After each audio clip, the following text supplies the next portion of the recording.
Para você, o que são direitos humanos e direitos humanos das mulheres? O Sob Outro Olhar de hoje vai conversar com a professora Lurdinha Nunes sobre direitos humanos e feminicídio. Eu estou com a coordenadora geral do Movimento Nacional de Direitos Humanos e vice-presidenta da Associação de Direitos Humanos de Pesquisa e Pós-Graduação, Lurdinha Nunes. Tudo bem, minha querida? Tudo bem. Estamos muito felizes de você estar no Sob Outro Olhar. Tá bom. E aí, você tem graduação em Biologia e Jornalismo, e como surgiu o teu interesse pelos direitos humanos? Bom, o interesse pelos direitos humanos surgiu, eu acho que também se confunde com a história, com a minha história de vida e de minha família também. Meus pais são do Ceará, eu nasci em Campo Maior e morava ali onde eu morava, todo mundo passa na porta, que é o café da manhã ali na BR. Ah, é? Ali todo mundo Já passa. fui muito. Pois é, todo mundo passa ali, aquela casa era a casa que eu morava. Mas a minha mãe, em 1959, ela soube que filhos e filhas de prostitutas em Campo Maior não podiam estudar. E aí ela foi falar com as autoridades constituídas da época, né? Que era o juiz, era o delegado, era o prefeito e o padre. Isso não poderia acontecer. Então, a minha mãe casou com 13 anos, mas ela era fora do tempo, né? Em 1957, quando eu nasci, ela era radioamadora. Ela tinha 17 anos de idade, ela era radioamadora, ela era uma mulher fora do tempo, eu digo em todos os sentidos, né? Porque pilotava caminhão também, né? O que não era muito comum naquela época. Nem hoje. Nem hoje. E também lá no bairro, terminou sendo o bairro Mucuripe, porque foi o nome da propriedade, que hoje lá é o Café da Manhã. E, quando o Exército saiu de Campo Maior em 1967, ficaram desocupadas que chamaram casas populares, que era a casa que ficavam os praças, né? E meus pais mandaram as pessoas que iam lá, que não tinha casa moradia, vão ocupar. Também foi o que hoje se avalia, que foi um pouco revolucionário, porque nós estávamos em plena ditadura e durante mais ou menos 20 anos, aquelas pessoas, a luz era da nossa casa e água e tudo era lá de casa. E quando todo mundo ia, os pais iam buscar a água e também outras coisas lá, nós brincávamos com todo mundo, sempre meus pais, a gente teve essa questão não tiveram muito estudo, minha mãe fez até o 2º ano, né, que é o que corresponde agora ao 1º ano, né? E meu pai só fez até o que corresponde agora ao 4º ano.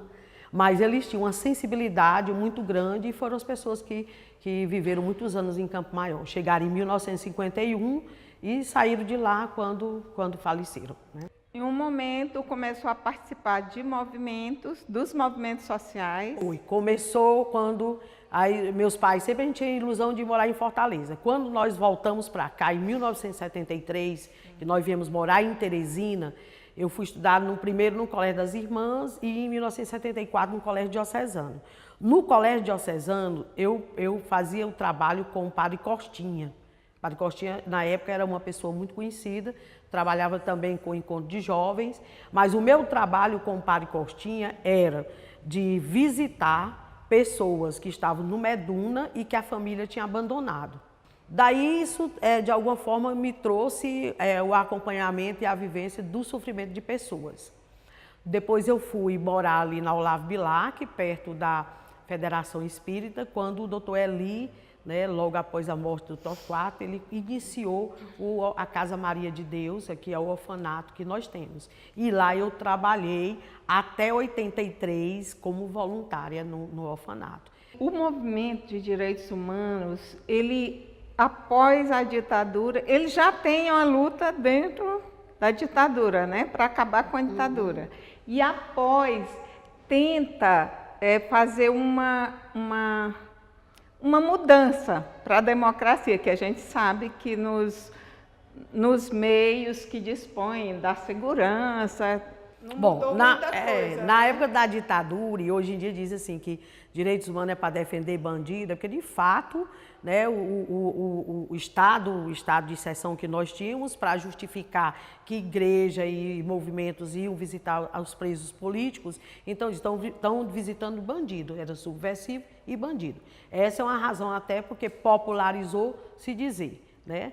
Agora, o movimento, o Movimento Nacional de Direitos Humanos, que eu sou coordenadora geral atualmente, é uma rede mais antiga de direitos humanos do país. Surgiu em 1982, iniciando-se o processo, né, de transição e né, de abertura política, reuniu várias pessoas, quem chamou e puxou foi o Leonardo Boff, no evento que aconteceu em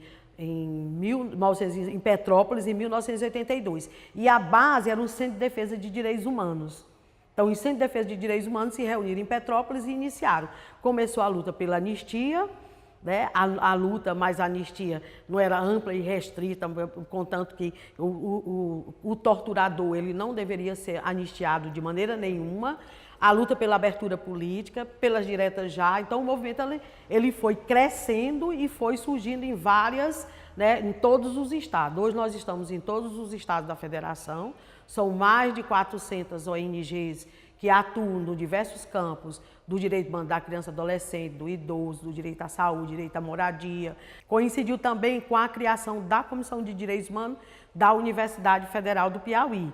Quando foi criada a Comissão de Direitos Humanos, coincidiu que o Movimento Nacional de Direitos Humanos só tinha aqui o CEPAC e a Comissão de Direitos Humanos da Arquidiocese de Teresina, e queriam que aumentasse e ampliasse o número de entidades. Como se trabalha os direitos humanos e os grupos vulneráveis que a gente tem, você já falou alguns, e a gente tem, e como as pessoas sentirem que elas podem estar num desses grupos vulneráveis.